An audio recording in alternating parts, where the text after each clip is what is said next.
안녕하세요. 저는 필립의 사연방을 애정하고 있는 40대 여성 팬입니다. 매일 재밌는 사연을 듣기만 하다 보니 죄송스러운 마음이 들기도 했고 숨겨왔던 저의 사연을 알리고자 용기를 내어 글을 쓰게 되었네요. 제 이야기는 조금 가슴 아픈 일인데요.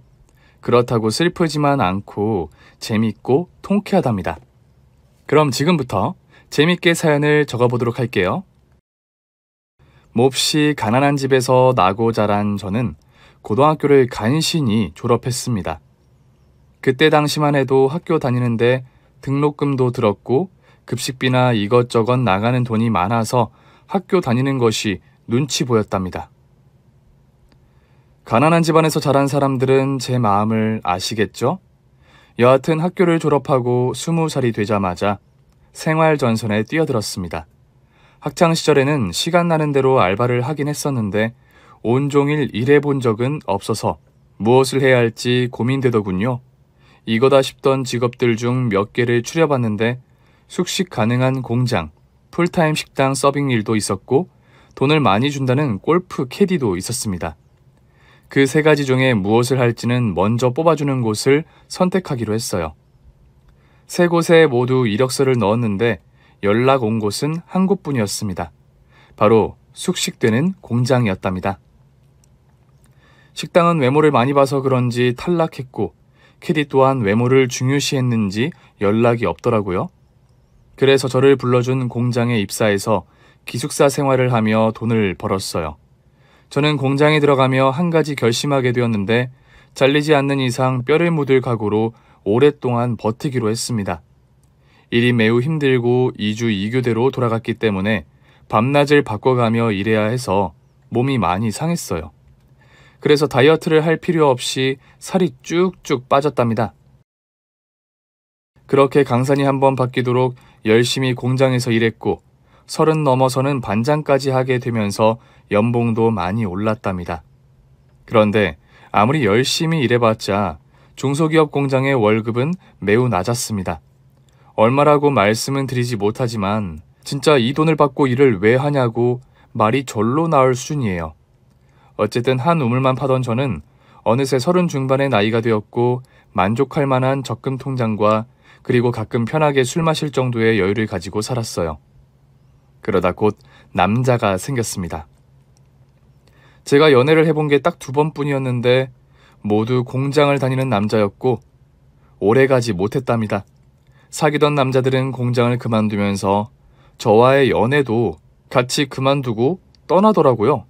그래서 같은 공장에 다니는 사람은 만나지 않겠다고 다짐했는데 어느 날 퇴근하고 기숙사까지 자전거를 타고 가는 길이었는데 어떤 남자가 불쑥 튀어나와 사고가 났어요. 내 다리, 아가씨, 내 다리 어쩔 거예요? 괜찮아요, 아저씨. 그런데 아저씨가 갑자기 골목에서 튀어나왔잖아요. 이 아가씨 웃기는 사람이네. 사람 쳐놓고 다친 사람 탓을 하네. 안 되겠어. 자전거에서 내려요. 그 남자가 다친 건 안타까운 일이었지만 그렇다고 저만 잘못한 게 아니라서 당당하게 말할 생각으로 자전거에서 내렸습니다. 아저씨, 죄송하긴 하지만 아저씨 잘못이 더 커요. 골목에서 튀어나오는 걸 어떻게 피해요? 아, 그렇게 나오시겠다. 좋습니다. 그럼 이만 갈게요. 네? 그냥 가겠다고요?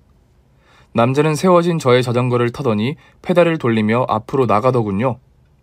그 남자는 치료비 대신 제 자전거를 가져가겠다고 훔쳐 달아나는 거였어요.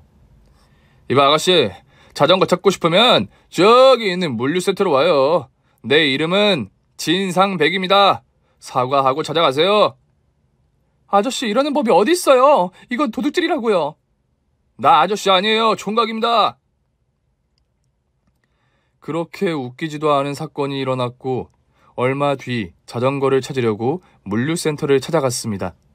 제가 진상백이라는 남자를 찾는다고 하자 어디선가 지게차가 부웅 하고 제 앞으로 세게 달려오더군요. 저는 겁을 먹고 옆으로 몸을 날리며 넘어졌습니다. 지게차를 운전하고 있던 건 제 자전거를 훔쳐간 남자였어요. 내 다리, 아저씨 때문에 내 다리 다쳤잖아요. 그러게 누가 안 보이게 거기 서 있으라고 했습니까? 일하는데 방해되게 거기서 뭐 하는 거예요? 진상백 씨 접니다. 자전거 주인. 아, 그때 내 다리 다치게 한 여자구나. 지금 기분이 어떠세요? 그때랑 똑같은 상황이 벌어졌는데. 일부러 그런 거예요? 치, 무슨 남자가 저래? 찌질하게 여자한테 똑같이 복수를 하는 거예요? 아, 몰라. 빨리 내 자전거 내놔요.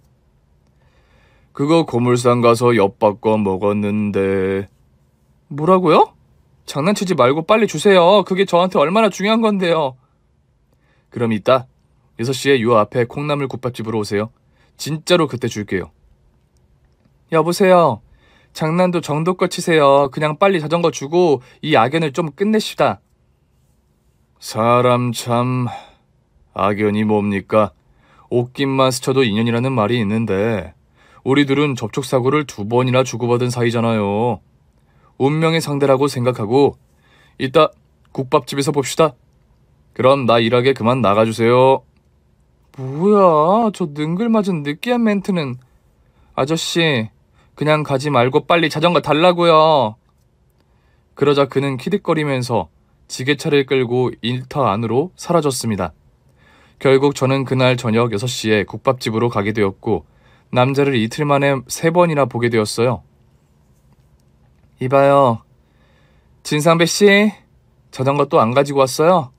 이름대로 진상이시네. 나랑 지금 장난하자는 거예요? 국밥 같이 먹어주면 자전거 줄게요. 어서 앉아요. 내가 사는 거니까 곱빼기로 드셔도 됩니다. 헤헤. 진짜 어이가 없네. 확 그냥 갈아 마셔버릴까 보다. 헤헤. 이 집 콩나물국에 멸치를 갈아서 넣었다네요. 알았으니까 인상 펴요. 제가 밥 먹고 진짜 자전거 줄게요. 저는 기가 막힌 상황이지만 식당 안에서 소란을 피우기 싫어 자리에 앉아 남자가 말한 대로 국밥을 한 그릇 같이 먹었습니다. 그런데 남자가 저에게 이것저것 캐물으며 호구 조사를 하더군요. 이름이 뭐예요? 나이는? 결혼은 안 했겠죠? 하긴 성질머리가 그러니 누가 데려가겠어요? 일하는 데는 어디예요? 아저씨 신경 끄시죠? 총각이라니까. 딱 봐도 청년으로 보이지 않아요? 됐습니다. 이제 밥 다 먹었으니까 자전거 주세요. 내일 줄게요. 나랑 같이 놀이동산에 갑시다. 내가 왜요? 이 남자가 진짜 사람 열받게 하네? 내일 거기서 데이트나 합시다. 놀이공원 가면 2인승 자전거 있으니까 같이 탑시다. 아우씨 진짜. 제가 성을 내며 벌떡 일어나자 남자가 두 손을 모으며 미안하다고 하며 바로 자전거를 가지고 오더군요. 그리곤 다음날 놀이동산에 같이 가면 안 되겠냐고 다시 물었습니다. 우리 외로운 남녀가 같이 데이트하면 좋지 않겠어요? 예주씨, 내가 처음부터 예주씨 보고 홀딱 반해서 이러는 거 모르시겠어요? 자전거도 일부러 훔친 거라고요. 내일 나랑 놉시다. 하, 예쁜 건 알아가지고. 이봐요 아저씨, 거울 안 보세요? 예주씨, 방금 예쁘다고 한 말 취소할게요. 예주씨도 거울 안 보세요? 그 남자는 저를 놀리며 신경질 나게 하더군요. 그렇게 티격태격 하다가 자전거를 타고 기숙사로 돌아갔는데 이상하게 그 남자가 머릿속에서 떠나질 않았어요. 부정하고 싶었지만 그 이상한 남자가 보고 싶었던 겁니다. 저는 미쳤다고 혼잣말을 하며 볼을 꼬집고 머리칼을 잡아 뜯었어요. 그런데 자주 마주치게 된 상백 씨를 볼 때마다 설레는 마음이 더 커졌답니다. 그 역시 저와 데이트하고 싶다면서 매일같이 노래를 불렀네요. 결국 악연이라 생각했던 그는 저에게 인연으로 다가오게 되었고 곧 정분나서 연애를 하게 되었습니다. 공장을 다니며 바쁜 시간을 쪼개가며 만나러 나갔고 쉬는 날은 어김없이 상백 씨와 연애를 했답니다. 저희 두 사람은 둘 다 비슷한 형편에서 자랐고 닮은 점이 많아 곧 동거를 시작하게 되었어요. 아니, 정확하게 말하면 혼인신고를 하고 시작했으니 결혼 생활이 맞는 표현이겠네요. 양가 부모님은 형편 생각해서 혼인신고만 하고 사는 저희를 안타깝게 보시면서도 미안해 하셨습니다. 가진 게 없으니 줄 게 없다면서 그저 먼 발치에서 응원해 주시겠다고 했죠. 결혼 생활은 1년 동안은 아주 행복했습니다. 그런데 시간이 지나가며 경제적인 문제로 허구한 날 싸웠어요. 남편이 성실한 사람인 줄 알았는데 조금만 몸이 아프면 일을 나가지 않더라고요. 바짝 벌어서 좋은 집으로 이사 가야 하는 게 아니냐고 물었더니 자기는 욕심이 없다면서 먹고 사는데 지장 없으니 보채지 말라고 하더군요. 여보, 사람이 아프면 쉬어야지. 왜 이렇게 욕심이 많아? 내 통장은 당신이 관리하잖아. 내가 이러는 게 나 때문에 이래? 우리 지금 월세 살잖아. 내일 모레 40인데 최소한 전세로 이사 가야 하는 거 아니니? 우리 애기는 안 가질 거야? 같이 노력해서 벌어서 이사 가자고. 난 지금 이대로도 좋은데. 그리고 애는 낳아서 뭐 할 거야. 제대로 뒷바라지 못 해줄 거면 애초에 안 낳는 게 낫다고. 진짜 돌겠네? 당신이 이렇게 무책임한 사람인 줄 알았으면 결혼 같은 건 안 했을 거야. 그런데 했잖아. 여보, 너무 그렇게 돈 거리지 말자. 우리 여유롭게 즐기면서 살자고. 있는 그대로 말이야. 서방님이랑 동서가 사는 거 안 부러워? 집 한 채 번듯하게 있고 비싼 차에 여유롭게 사는 걸 보고 무슨 생각이 안 드냐고. 안 부러운데. 재수씨가 자수성가한 대단한 사람인 건 자랑스럽긴 하지만 부럽지는 않아. 시동생은 여자를 잘 만나서 의리의리한 집에서 잘 살고 있었는데 저는 그게 참 부러웠어요. 그래서 남편에게 같이 좀 열심히 일하자고 했더니 씨알도 먹히지 않았답니다. 그이가 태평하게 놀면서 짜증나서 죽을 맛이었는데 이번에는 시어머니가 문제였어요. 저희한테 돈을 맡긴 것도 아닌데 다짜고짜 찾아와서 3천만 원을 달라는 겁니다. 예, 돈 있으면 3천만 줘봐라. 3천 원이요? 네, 여기 있어요. 너 지금 나랑 장난하니? 3천 원이 아니라 3천만 원 달라고. 어머님이야말로 장난하세요? 뜬금없이 그 큰 돈을 달라고 하시는 게 말이 돼요? 저희한테 그렇게 큰 돈이 어디 있겠어요? 왜 없어? 내 아들이 벌어다 주는 돈을 네가 관리하고 있잖아. 그건 내가 좀 쓰게 내놔봐라. 그이와 저는 같이 돈을 모으고 있어요. 저희 나중에 이사 갈 때 쓸 거예요. 이사? 왜? 이 집도 좋은데 뭐하러 이사를 가냐? 어머님, 여기 원룸이에요. 저희 내일 모레 40인데 계속 월세로 살 수는 없잖아요? 이게 배부른 소리를 하네. 야, 시끄러우니까 빨리 내 아들 통장 내놔봐라. 안 돼요. 그리고 그이도 알고 있어요? 어머님이 이런 식으로 돈을 달라는 걸 알고 있냐고요? 이게 진짜 부모가 달라면 줄 것이지 이게 어디서 큰 소리로 따박따박 말대답을 하고 있어? 이년아, 짜증나게 하지 말고 당장 통장 내놔. 그 순간 남편이 퇴근하고 들어왔습니다. 시어머니가 돈 달라고 난리치는 걸 본 그이는 한숨을 길게 내쉬며 말하더군요. 엄마, 그만 좀 하세요. 언제까지 저한테 돈을 뜯어가실 거예요? 이번에는 무슨 사고를 치셨어요? 난 이제 통장에 권한 없어요. 제 아내가 관리하니까 포기하고 나가세요. 이 새끼가 애미한테 뭐라는 거니? 오냐 했더니 멋대로 날뛰네. 이 후레자식아, 당장 네 통장 내놔. 글쎄 안 된다고요. 이제 나도 지긋지긋합니다. 내 등골 좀 그만 빨아먹어요. 내가 왜 애를 낳기 싫어하는 줄 아세요?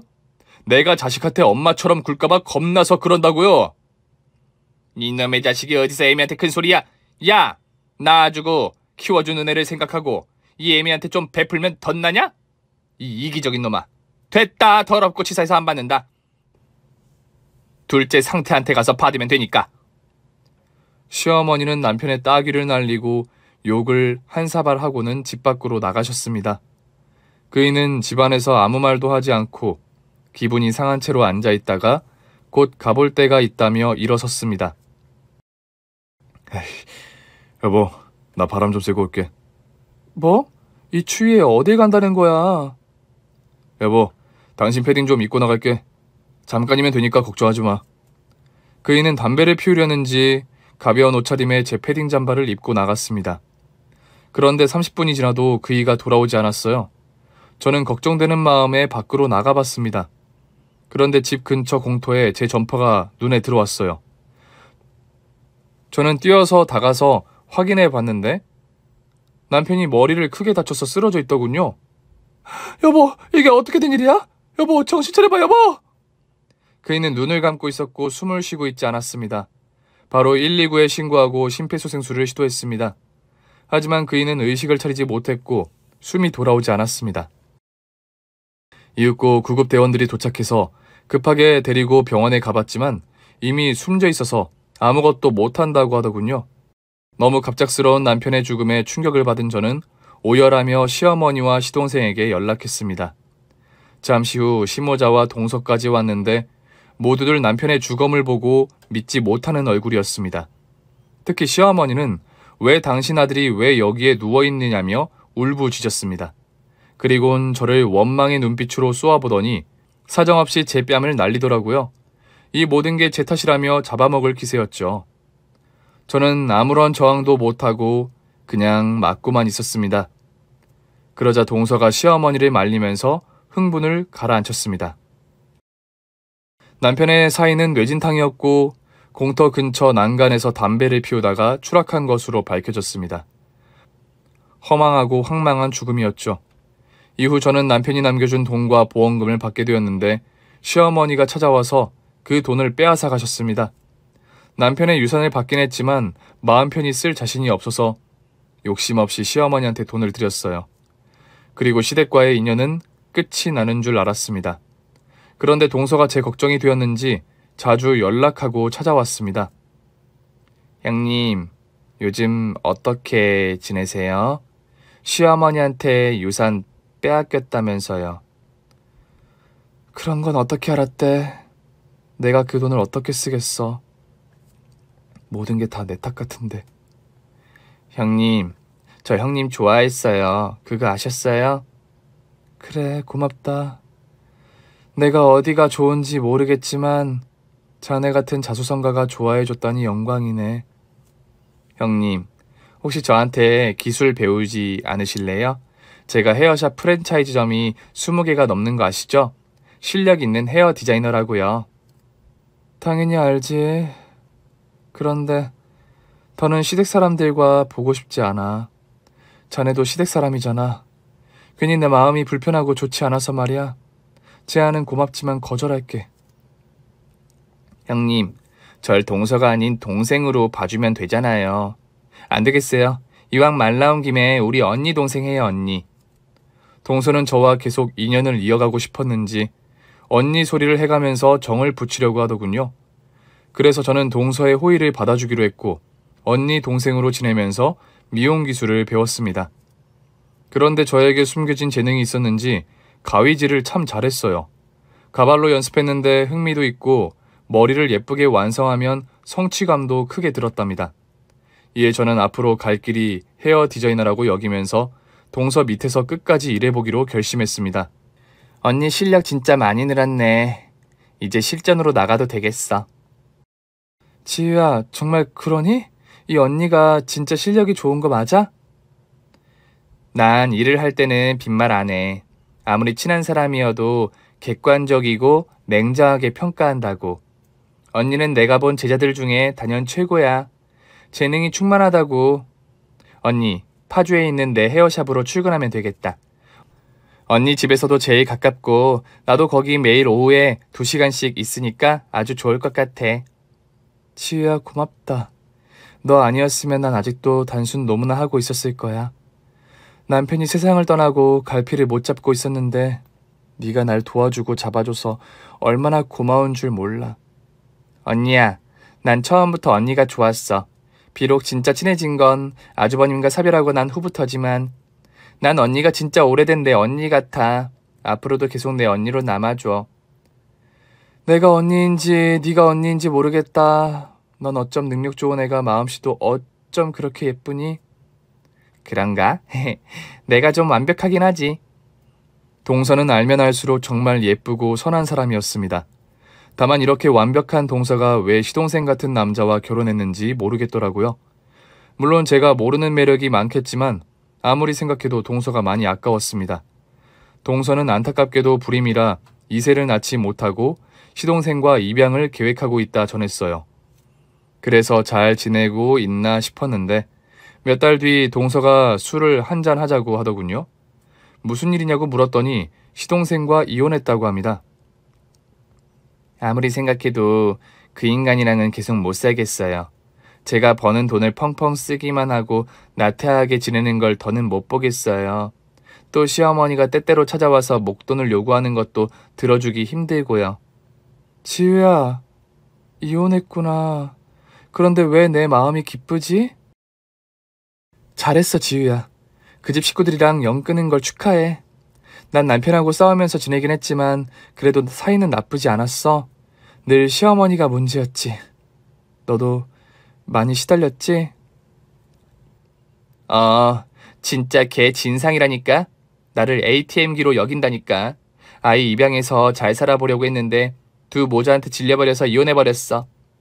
자, 그럼 축하주로 한 잔 시원하게 말아줘봐. 저는 사별을 했고 동서는 이혼하며 시댁과 완전히 끝나버렸답니다.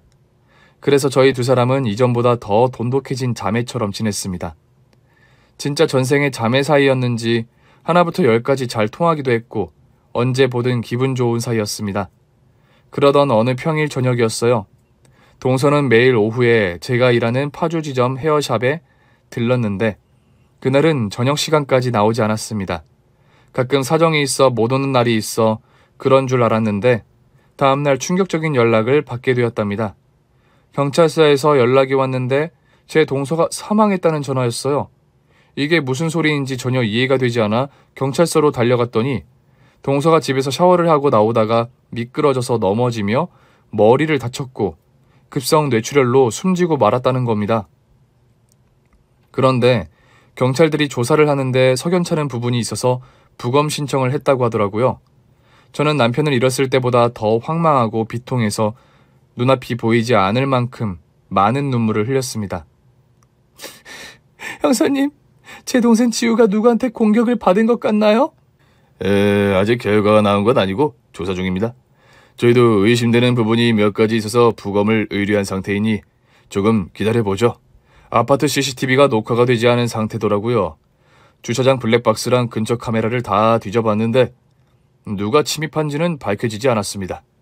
그리고 침입 흔적은 없었죠. 그런데 또 희한하게 핸드폰도 사라졌고 넘어진 자세도 조금 이상했습니다. 그래서 확인을 해봐야 할 것 같아요. 그런데 김혜주 씨 혹은 이지우 씨가 누구랑 사귀거나 동거래를 한 사실이 있나요? 아니면 본인이 돈을 빌렸다거나. 이건 의심하는 게 아니라 평범한 조사입니다. 저는 지우랑 동관계로 얽히지 않았어요. 지우가 저한테 미용 기술을 가르쳐주고 일자리를 줬습니다. 그리고 친자매처럼 아주 친하게 지냈어요. 네, 알겠습니다. 그럼 다른 게 나오면 전화 드리겠습니다. 장래는 부검 때문에 며칠 늦춰야 하니까 그렇게 알고 계세요. 네, 알겠어요. 꼭 사실을 밝혀주세요. 저에게 유일한 벗이자 소중한 동생이었던 지우가 세상을 떠나자 저는 가슴이 찢어질 듯 아팠습니다. 사고든 사건이든 왜 그렇게 착한 애가 세상을 떠나게 되었는지 미치도록 서러울 뿐이었어요. 그런데 경찰서를 나와 집으로 돌아가는 길에 동서 전화번호가 뜨면서 전화가 걸려왔습니다. 저는 온몸에 닭살이 돋았고 벌벌 떨면서 전화를 받았습니다. 여보세요? 당신 누구야? 누군데 내 동생 핸드폰을 가지고 있는 거야? 형님, 저예요. 제 걱정 많이 하셨죠? 지우? 맞아? 너 누구야? 지우랑 목소리가 똑같은데? 넌 지우가 아니야. 지우는 나한테 언니라고 부른다고. 네가 내 동생을 해친 년이냐?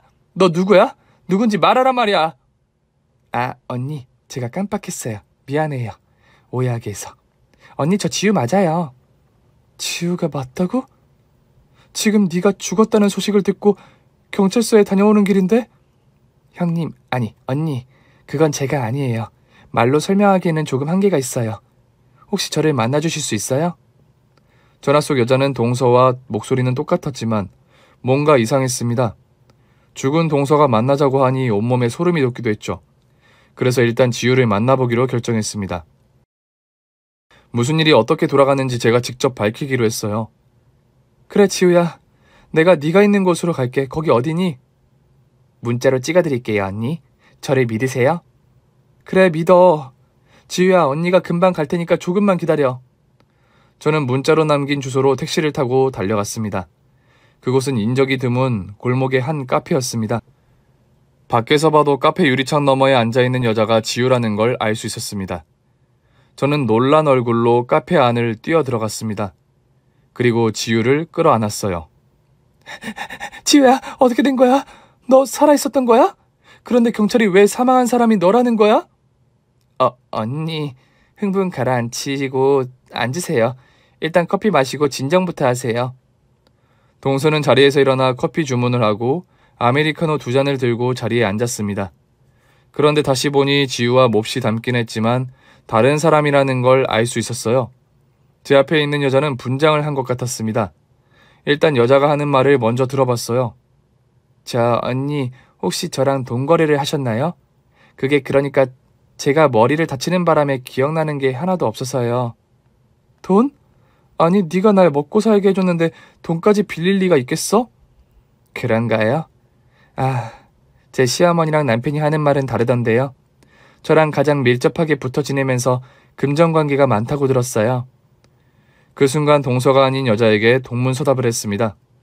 지우야, 나 지금 양주에 있는 네 미용실에 전화 좀 할게. 당분간 일 나가지 못한다고 말이야. 네 언니, 편한 대로 하고 오세요. 너 누구야? 난 양주가 아니라 파주 지점에서 일하고 있어. 그리고 나한테 반말을 했지. 지우가 머리를 다쳤어도 이런 실수는 하지 않았을걸? 너 내 동생 지우를 해친 년이냐? 네? 아니에요. 그러니까 난... 이 얼굴 어떻게 만든 거야? 당장 가면 벗어, 이 나쁜 년아! 저는 동서 연기를 하고 있는 여자의 얼굴을 잡고 이리저리 흔들었습니다. 그런데 가면이 아니라 진짜 얼굴이었습니다. 뭐야, 가면이 아니었어? 너 누구야? 누군데 지우랑 똑같은 얼굴을 하고 있는 거야? 그게... 미치겠네. 이봐요, 김혜주 씨. 나는 지우의 쌍둥이 언니 이지우라고 합니다. 내가 누굴 믿어야 할지 몰라서 지우 핸드폰에 있는 모든 사람들을 만나고 있어요. 뭐라고? 쌍둥이? 지금 나더러 그 말을 믿으라고? 지우는 하늘 아래 가족이 없다고 했어. 혼자 고생해서 자수성가한 애란 말이야. 그러니까 우린... 쌍둥이가 맞아요. 어릴 적 보육원에서 같이 지내다가 제가 호주로 입양을 가게 됐습니다. 그래서 연락이 끊기고 말았죠. 그리고 얼마 전에 지우랑 통화가 됐어요. 제가 애타게 찾고 있다고 전했더니 지우도 저를 보고 싶다고 했죠. 그래서 지우를 만나러 그 애 집으로 갔는데 현관문은 열려 있었고 지우는 살아있지 않았어요. 그래서 저도 모르게 겁이 나고 무서워서 그 자리에서 벗어났어요.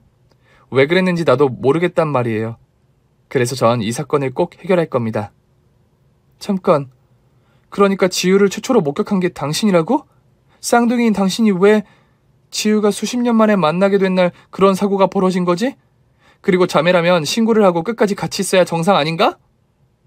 그게 그러니까 지우가 이미 숨져 있었고 누군가 해친 것 같아서 핸드폰을 들고 나왔어요. 그리고 제가 의심받을까봐 겁이 나서 그랬습니다. 누가 봐도 우연이라 하기엔 제가 의심받기 딱 좋은 상황이잖아요. 그래서 진짜 범인을 찾으려고 제가 나선 거라고요. 네가 해친 건 아니고 지우 재산이 탐나서 니년이 해친 거 아니냐고. 네가 유일한 혈육이니 유산을 물려받을 줄 알고 그렇게 한 거 아니야? 절대 아니에요. 내가 호주에서 잘 사는 건 아니었지만 그래도 돈은 아쉽지 않을 만큼 있는 편이에요.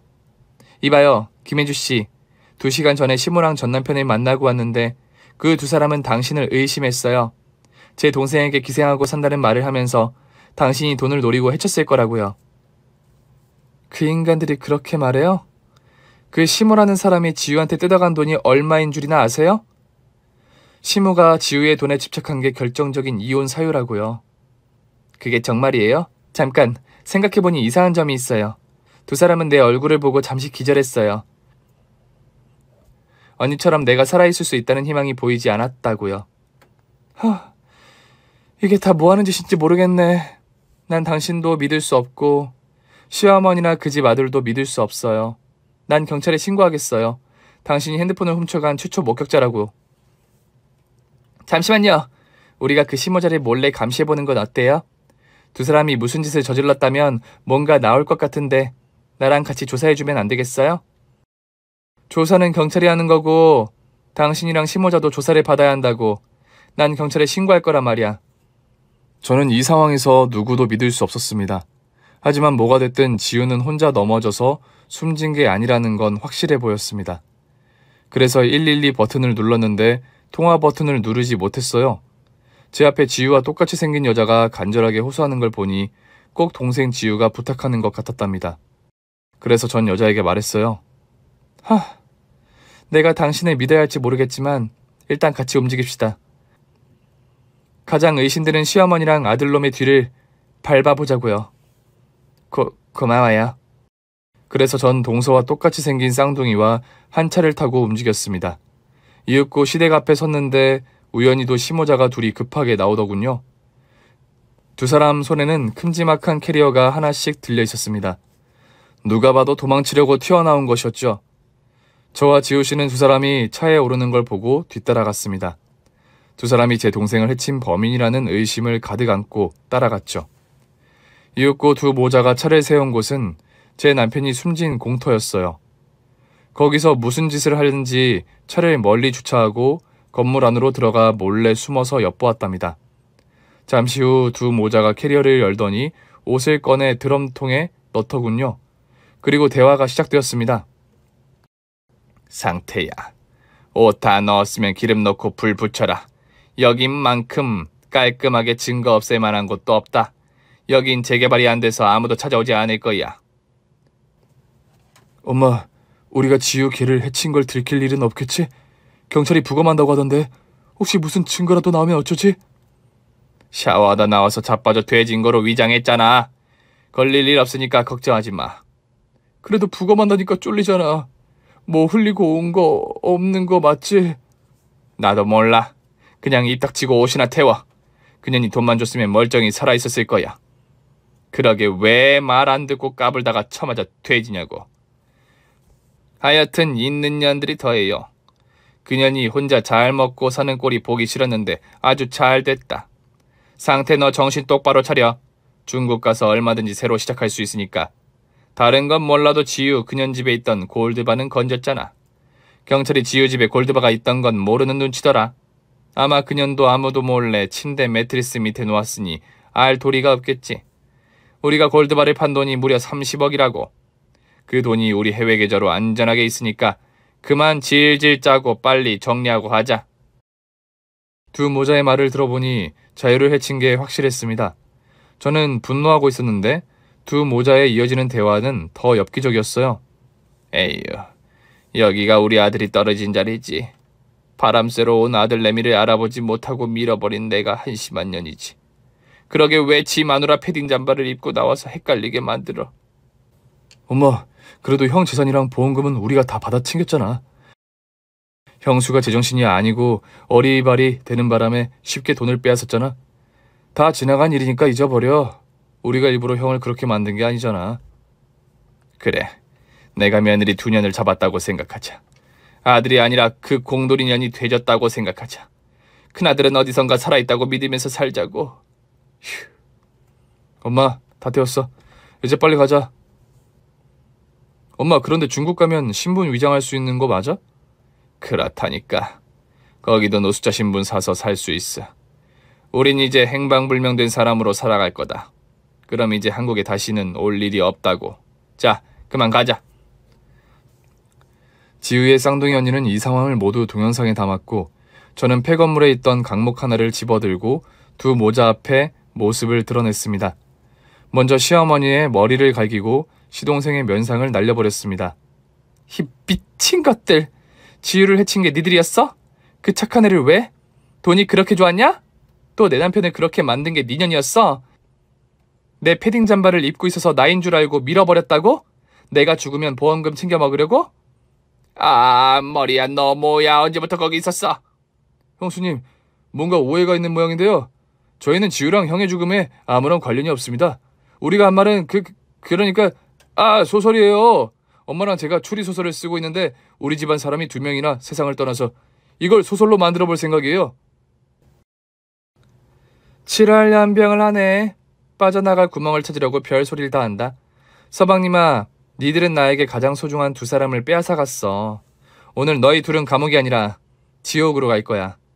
제가 강목을 다시 휘둘렀는데 시무가 옆으로 굴러 피하더니 드럼통을 넘어뜨려서 발로 차 저에게 굴리더군요. 쾅 부딪히는 소리와 함께 제가 바닥에 넘어졌습니다. 그러자 시동생이 제 머리채를 잡고 일으키더군요. 아, 엄마, 우리 인연을 어떻게 해야 해? 해쳐봤자 돈도 안 되는데. 야, 임마. 그년이 우리 얘기를 다 들었잖아. 그냥 거기서 밀어버려. 난간에서 밀어버리라고. 네 형이 그랬던 것처럼. 시몬은 제 남편을 자기가 밀어서 해친 것처럼 저를 끝장내라고 시동생에게 일러주더군요. 이 모자는 진짜로 미치광이었습니다. 시동생이 제 머리채를 잡고 난간을 향해 끌고 가자 뒤에서 뭔가가 날아왔어요. 시동생은 머리를 한 방 맞고 쓰러졌습니다. 지우의 쌍둥이 언니 지우씨가 날라차기를 한 겁니다. 이것들이 내 동생을 그렇게 만들었구나. 방금 경찰서에 니들이 나눈 대화를 담은 동영상을 전송했다. 조금 있으면 니들은 끝장이야. 그런데 그 전에 나한테 좀 맞아야겠다? 참 미친 쌍둥이년. 나타날 때마다 놀라게 하네. 처음 봤을 때는 진짜 지우가 살아 돌아온 줄 알고 기절까지 했잖아. 야 이년아, 너 왜 자꾸 우리 앞에 나타나는 거야? 아, 니년이 저 공돌이년하고 붙어먹었구나. 그래서 우리 모자 뒤를 미행한 거였어? 그래, 이 여자는 믿을만 하더라. 너희랑은 차원이 다른 사람이라는 걸 느낄 수 있었거든. 날 진짜 지우로 생각하고 끌어안아 주더라. 너희 둘처럼 벌벌 떨지 않고 말이야. 니년도 왜 이렇게 혓바닥이 기냐. 오늘 너나 저 공돌이는 여기 난간에서 떨어질 거야. 그리고 우리 모자는 무사히 빠져나가 중국에 도착할 거고 다른 신분으로 30억을 쓰면서 살 거란 말이야. 그래? 그럼 하고 싶은 대로 해봐. 그런데 네가 뭐라는 사람인지 말하지 않았지? 나 호주에서 킥복싱으로 선수하는 여자야. 니들은 오늘 온몸에 뼈가 부러져서 빨대로 평생 죽이나 빨아먹게 해줄게.